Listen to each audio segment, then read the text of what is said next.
You know, I never thought I'd be the guy telling a story like this. But here I am.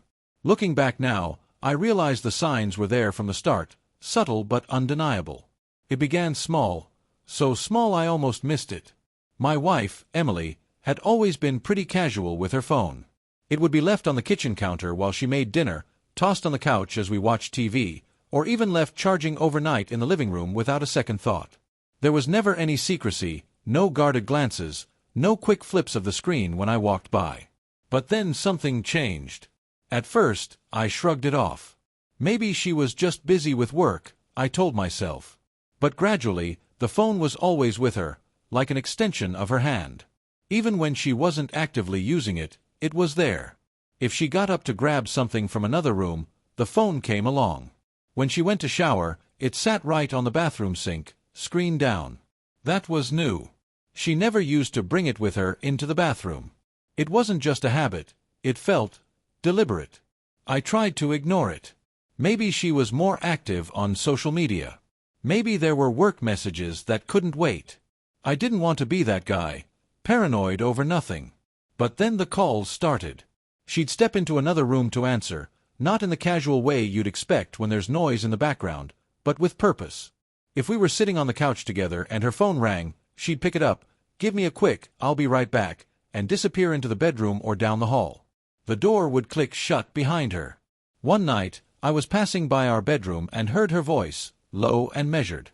Not a whisper, but softer than usual, almost controlled. Then I heard it, a small laugh.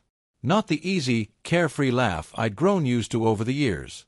This one was different, restrained, the kind people use when they're trying to keep things private. As my footsteps neared, her voice cut off abruptly. By the time I opened the door, she was staring at her phone like it was just some random text she was checking. She didn't flinch. Not even a flicker of guilt. Just a casual, hey, like nothing had happened. I let it go. But I didn't forget. A few days later, while we were in the kitchen, she left her phone on the counter to grab something from the fridge. It lit up with a notification. I wasn't snooping, I swear, I just happened to glance at it. The message preview showed initials. AJ, not a name, just those two letters. I didn't recognize them. We didn't know anyone with those initials. I didn't confront her right away. Instead, I brought it up over dinner, trying to sound casual. "Hey, who's AJ?" I asked, like it was nothing, just small talk between bites. She laughed. Too easily. Too rehearsed. "Oh, just a colleague from work," she said, waving it off. "We're working on a project together." Her answer slid out smoothly, without a stutter, without a pause. That's what bothered me, not the words, but how ready she was with them. People don't usually have perfectly packaged answers unless they've rehearsed them in their heads. After that, little things started piling up. I found a glass in the kitchen, not one of ours. We had a matching set, all pretty standard, but this one was different. Heavy, expensive looking. It didn't belong. I held it up. "Hey, where'd this come from?" She glanced over, didn't miss a beat. "Oh, that. A friend brought it over." She didn't have space for her stuff at home. She moved on quickly, like it wasn't worth a second thought. But I thought about it. A lot. And then came the cufflinks. I was putting away laundry in our closet when I spotted them, polished silver, tucked neatly on a shelf. I picked them up, turning them over in my hand. They weren't mine. I'd never owned anything that fancy. They weren't Emily's either. She wasn't the type to wear cufflinks, obviously. She walked in just as I was examining them. "Whose are these?" I asked. Without hesitation, she replied, "Oh, I bought them for my brother's birthday. It's coming up." Her voice was steady, her gaze unflinching. But here's the thing, her brother's birthday was still 2 months away. She knew that. I knew that. Who buys cufflinks that far in advance? Especially when there's no occasion or urgency. It didn't make sense. But I didn't argue. I just nodded and tucked that little inconsistency away with the others. One by one, the puzzle pieces started falling into place, a phone that never left her side, hushed phone calls, unfamiliar glasses, mysterious cufflinks. None of it screamed betrayal on its own. But together, they painted a picture. A picture I wasn't ready to look at. Not yet. But I was getting there. The thing about suspicion is that it doesn't just sit quietly in the back of your mind. It grows. It festers. It wraps around everything you see and hear until even the smallest details feel like warnings. That's where I was, on edge, analyzing everything, even when I didn't want to. Then came the couch. I came home from work one evening, exhausted, ready to flop onto the couch like I always did. But it was gone. The centerpiece of our living room, the one we'd picked out together, just missing. In its place was an empty space that made the room feel hollow, almost like it was waiting for something, or someone. I tried to play it cool, even though my gut was screaming. "Hey, where's the couch?" I asked, forcing my voice to sound casual. Emily didn't miss a beat. "Oh, I just wanted to open up the space. Thought it'd make the room feel lighter, more modern. Plus, I might have a designer come by to help redo things." A designer? Since when was she into interior design? In all the years we'd lived there, she'd never cared about redecorating. We were practical people, function over flair. But now she wanted to open up the space. I nodded, pretending to accept her answer. But inside, the unease grew. I wasn't the kind of guy who jumped to conclusions. I didn't want to be that husband, paranoid and controlling. But the little things were stacking up, and they were starting to form a picture I couldn't ignore. Emily had always been good with words. She knew how to explain things just right, how to laugh off questions like they were silly, how to turn my curiosity into overthinking. And for a while, it worked. But not anymore. That's when I decided I needed proof. Not hunches. Not gut feelings. Real, undeniable proof. I ordered a small surveillance camera online. Nothing fancy, just a discreet little thing I could tuck between some books or hide in plain sight. I didn't feel great about it. I mean, no one gets married thinking they'll one day spy on their spouse. But this wasn't about paranoia anymore. It was about clarity. When the camera arrived, I unpacked it like it was a weapon. In a way, it was. I tested it out, made sure the footage was clear, and figured out the best spot to hide it. After pacing the living room for a bit, I decided to place it on a high shelf, tucked behind a couple of old photo albums. From that angle, it had a perfect view of the living room, and that empty space where the couch used to be. That space felt like the center of everything, like a stage waiting for a performance. I set the camera, adjusted it, and left for work the next morning, pretending everything was normal. But inside, my heart was racing. I told myself that by the time I got home, I'd finally have answers, one way or another. The next day, I couldn't wait to check the footage. My hands were practically shaking as I opened the app on my phone. But there was nothing. Not even an empty room. Just nothing. The feed was dead. Confused, I dug into the settings, trying to troubleshoot. That's when I realized the camera had been disconnected. Someone had found it. My heart sank. I pulled up the last recorded frame before it cut out. It showed the living room, the same empty space, but the timestamp was just a few hours after I'd left the house. Whoever had found the camera wasted no time. When I got home, I went straight to the shelf. The camera was gone. I didn't ask Emily about it right away. I needed to think. But that night over dinner, I slipped the question in, casual as ever. "Hey, did you notice anything weird on the shelf in the living room? I thought I left something there." She didn't even blink. "Oh yeah, I saw some little thing. I thought it was trash, so I threw it out." Her tone was light, almost dismissive. Like it was nothing. But it wasn't nothing. If she'd really thought it was trash, she would have asked me about it. But she didn't. She got rid of it without saying a word, until I brought it up. That meant she knew exactly what it was. And if she knew what it was, then she knew why it was there. I didn't argue. I didn't accuse. I just nodded, filed it away, and let the certainty grow inside me. She was hiding something, and I was going to find out what. After the camera incident, something shifted inside me. It wasn't just suspicion anymore, it was confirmation. She knew. And if she knew, that meant there was something worth hiding. The question wasn't if something was going on. It was what. I started paying closer attention, but not in the obvious way. I didn't want her to know I was on to her. If she thought I was oblivious, she'd get careless. That's what I was counting on. A few days later, I got home from work earlier than usual. She wasn't expecting me, which worked in my favor. As I pulled into the driveway, I saw her standing at the back of her car, unloading several boxes. At first glance, it didn't seem like a big deal, maybe a grocery run or some online shopping. But as I got closer, I noticed the boxes weren't filled with the usual stuff. There were bottles of expensive liquor, candles, those fancy ones people buy to impress guests, and packs of what looked like gourmet appetizers. Not the kind of things we kept around the house. I stepped out of the car, forcing a smile. "Need a hand?" She jumped slightly, like she hadn't expected me, but quickly recovered with that easy grin she'd perfected over the years. "Oh, hey. Sure, thanks. I completely forgot to tell you. I'm having a girls' night while you're on your trip.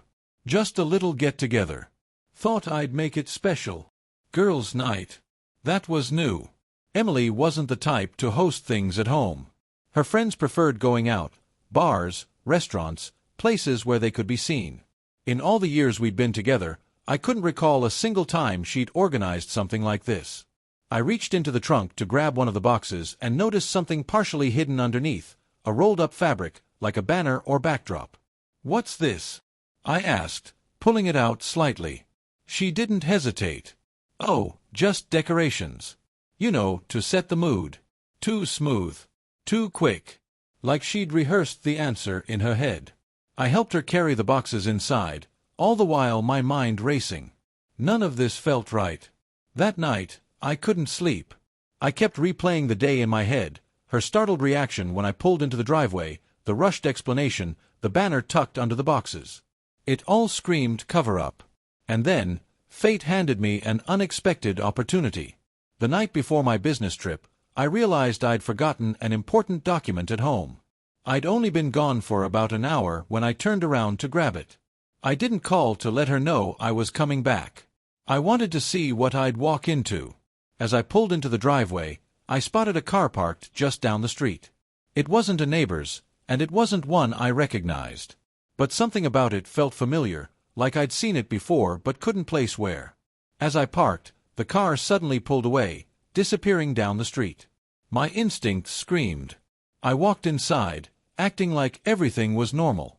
Emily was standing near the window, her expression stiff, caught off guard.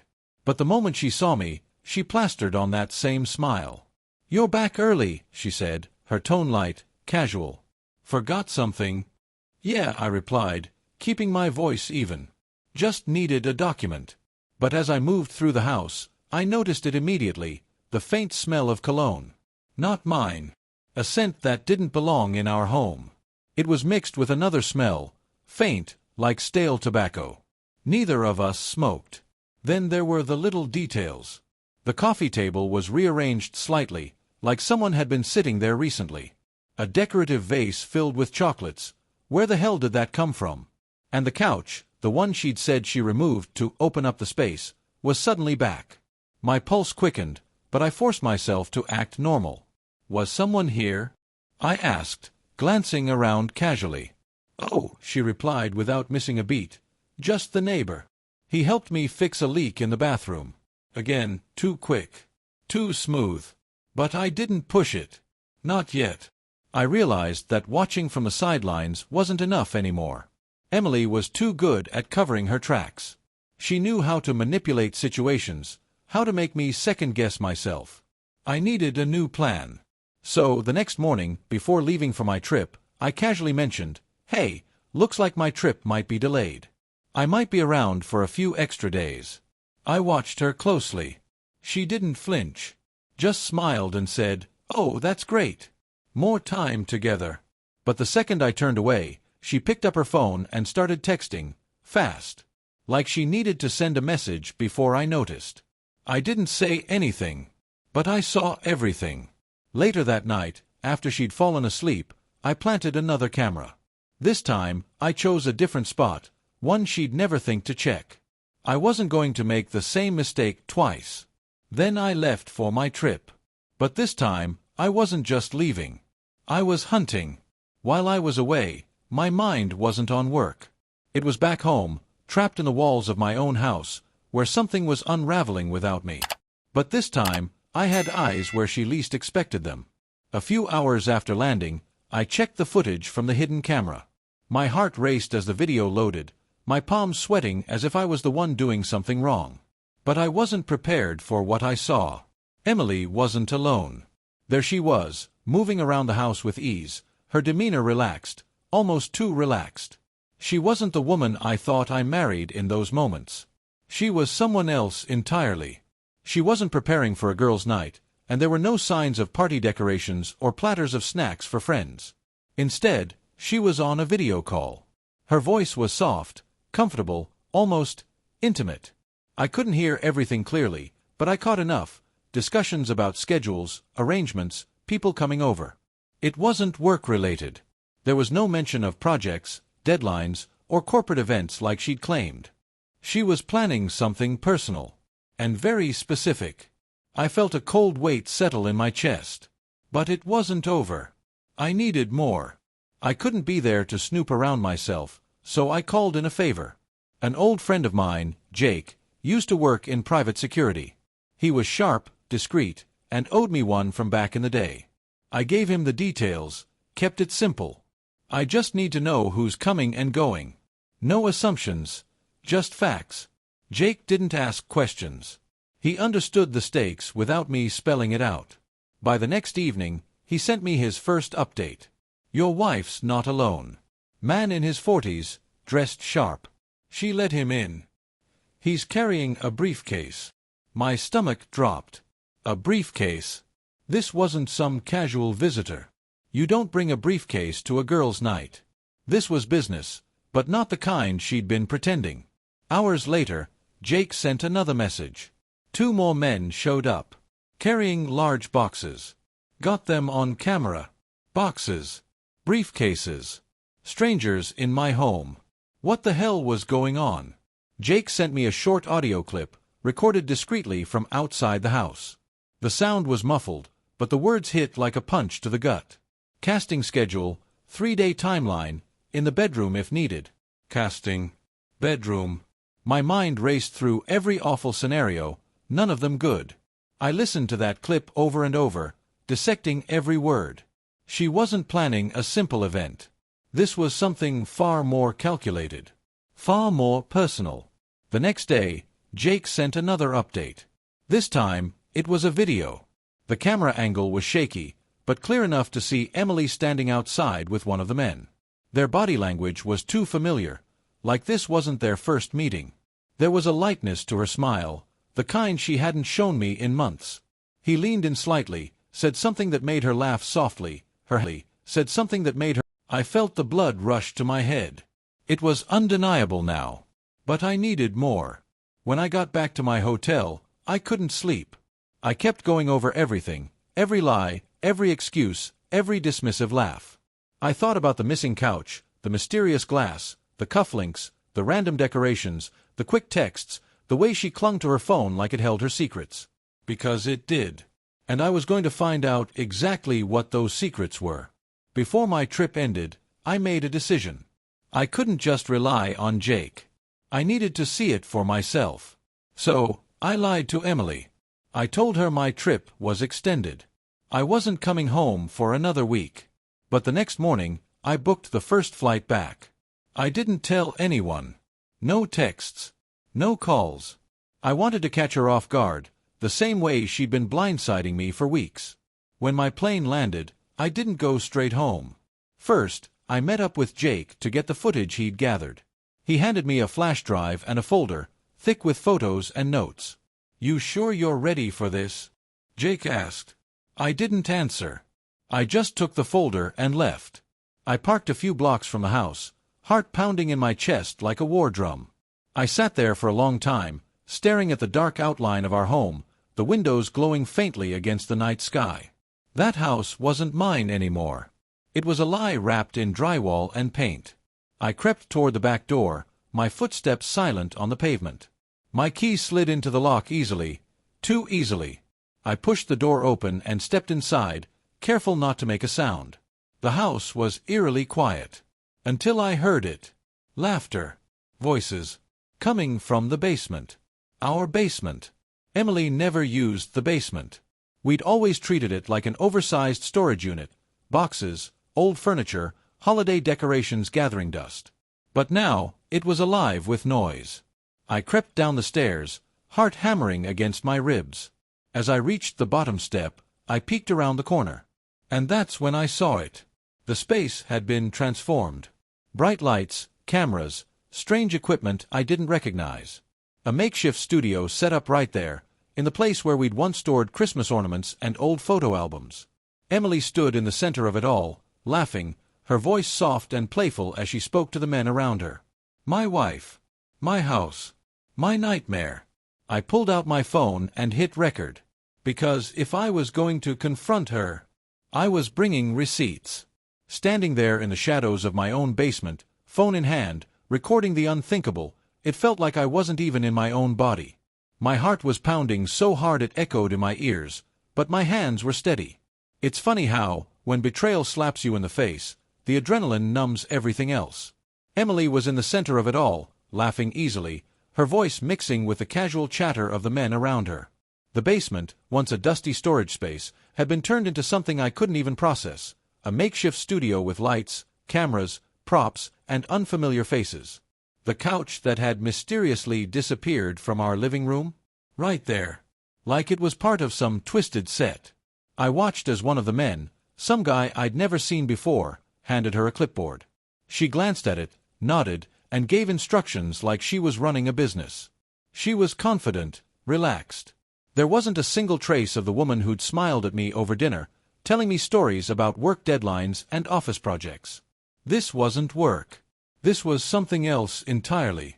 I recorded everything, her voice, the setup, the interactions. I needed evidence. Not just for myself, but for the inevitable storm that was about to hit.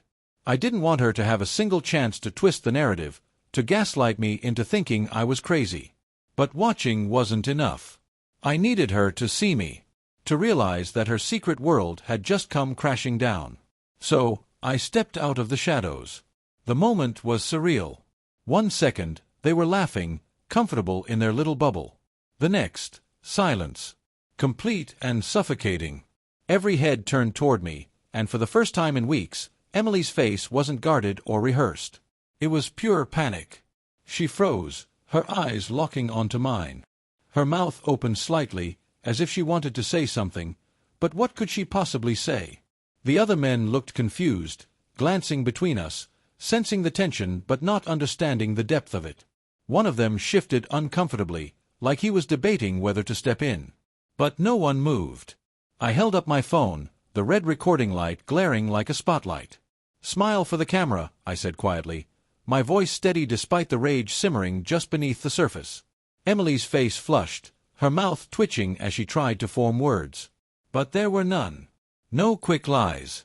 No rehearsed excuses. "Who are they?" I asked, my voice low but sharp enough to cut through the thick air. She swallowed hard, then forced a weak smile, probably out of habit. "They're just colleagues," she stammered, her voice lacking the confidence it usually carried. I let out a dry laugh. "Colleagues. That's your story." I stepped closer, the camera still recording. The men started to shift uncomfortably, clearly realizing this wasn't the kind of situation they'd signed up for. "Do your colleagues usually work in basements?" "In my house," I snapped, my voice rising. Emily's face hardened. The panic was still there, but now there was something else, defensiveness. She was trying to regain control, to flip the narrative like she always did. "This isn't what you think," she began, her tone carefully measured, like she thought she could talk her way out of this. I shook my head, disbelief washing over me. "You're right. It's worse." I turned my phone off and slid it into my pocket. The recording was done. Now it was just us. The men started to gather their things, clearly uncomfortable. One of them, a tall guy with slicked back hair, tried to play it cool. "Hey man, maybe we should." I cut him off with a glare sharp enough to stop him mid-sentence. "Get out," I said, my voice low but firm. No one argued. They scrambled, grabbing their equipment, mumbling weak apologies as they shuffled past me, avoiding eye contact. Cowards.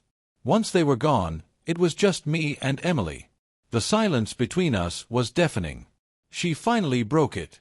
"I can explain." I laughed, loud and bitter. "Explain. Explain." I took a deep breath, trying to steady myself. "You've been lying to me for weeks. Sneaking around. Setting up whatever the hell this is in our house. Our home. And you think you can explain." Her face crumpled slightly, the false bravado slipping away. "It wasn't supposed to be like this," she whispered. I stared at her, studying the woman I thought I knew, the woman I'd built a life with.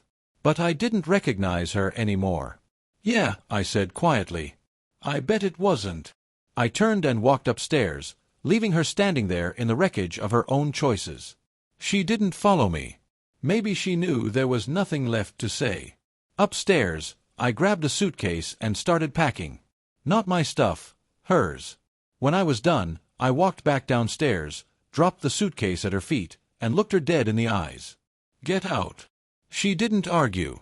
Didn't cry. Didn't beg. She just picked up the suitcase and left. And just like that, it was over. Or so I thought. After Emily walked out that night, suitcase in hand, the house felt different. It wasn't just empty, it was hollow, like the walls themselves had been part of the lie. The silence wasn't peaceful. It was deafening, filled with echoes of every laugh, every whispered secret, every time I thought we were solid. But here's the thing about betrayal, it doesn't just break your heart. It burns everything down, leaving you standing in the ashes, trying to figure out what's real. The next morning, I didn't waste time. I wasn't going to be the guy who curled up in bed, drowning in self-pity. No, I was done playing the fool. If Emily thought she could lie, cheat, and walk away without consequences, she had another thing coming. I met with my lawyer that afternoon, a sharp, no-nonsense guy named Tom. He didn't deal in sympathy. He dealt in facts. I sat across from him in his sterile office, slapped the flash drive onto his desk, and simply said, "Press play." Tom plugged it in, watched the footage, his face unreadable. But when it was over, he leaned back, steepled his fingers, and gave me a look that told me everything. "This," he said slowly, "is more than enough." He wasn't talking about the divorce. He was talking about ruin. Emily's life wasn't just going to unravel quietly in private. No. She'd made our personal hell public the moment she brought strangers into our home. So, I decided to return the favor. Within days, Tom helped me draft the divorce papers, airtight, no loopholes, no room for her to manipulate anything. But that wasn't enough. I wanted the world to see the woman behind the lies. I uploaded the video online, not anonymously. I put my name on it because I wasn't the one who had anything to hide. At first, it trickled. A few views, a handful of comments. Then it caught fire. People love a scandal. They devour betrayal like it's their favorite meal, and Emily had served up a feast. By the end of the week, the video had gone viral. Friends, co-workers, even distant relatives we hadn't spoken to in years reached out. Some in shock, some pretending to check in, but I knew what they really wanted, to get the dirt firsthand. Emily didn't just lose her marriage. She lost everything. Her job fired her within 48 hours after the video blew up. The company's statement was filled with corporate jargon about professional conduct and ethics violations, but we both knew the truth. They didn't want to be associated with her. Her friends, gone. People she thought were loyal vanished like smoke. The same people she'd laughed with behind my back, the ones who probably knew about her double life? Silent. But I wasn't done. The divorce process was brutal, but for her, not me. With the evidence stacked against her, the judge didn't just grant the divorce in my favor. He annihilated her claims. No alimony. No assets. Nothing. She tried to play the victim in court, of course. Crocodile tears. Claims of misunderstandings. But the footage spoke louder than her rehearsed sob story. When the gavel finally came down, signaling the end, I felt nothing. No satisfaction. No relief. Just emptiness. Because the truth is, revenge doesn't heal you. It doesn't stitch up the wounds or erase the memories. But it does something else. It gives you closure. I moved out of that house not long after. Sold it, along with every piece of furniture that reminded me of her. I didn't want the memories. I didn't need them. I relocated to a small town, somewhere quiet. A place where no one knew my name, where I wasn't the guy with the viral video. Just me. Starting over wasn't easy. Some nights, the silence still felt too loud. But slowly, the echoes faded. I learned to enjoy my own company again. I picked up hobbies I'd abandoned. I made new friends, not the kind built on surface-level charm, but real connections. And one day, I woke up and realized I hadn't thought about Emily at all. That's when I knew I'd won. Not in court. Not online. In my own mind. Because the ultimate revenge isn't watching someone fall. It's realizing you've risen without them. Thank you for visited my YouTube channel. Your support, likes, and comments truly inspire me to create even more engaging content. If you enjoyed this video, don't forget to subscribe and hit the notification bell so you never miss an update. You're a part of this amazing community, and I'm thrilled to share my stories with you. See you in the next video on YouTube.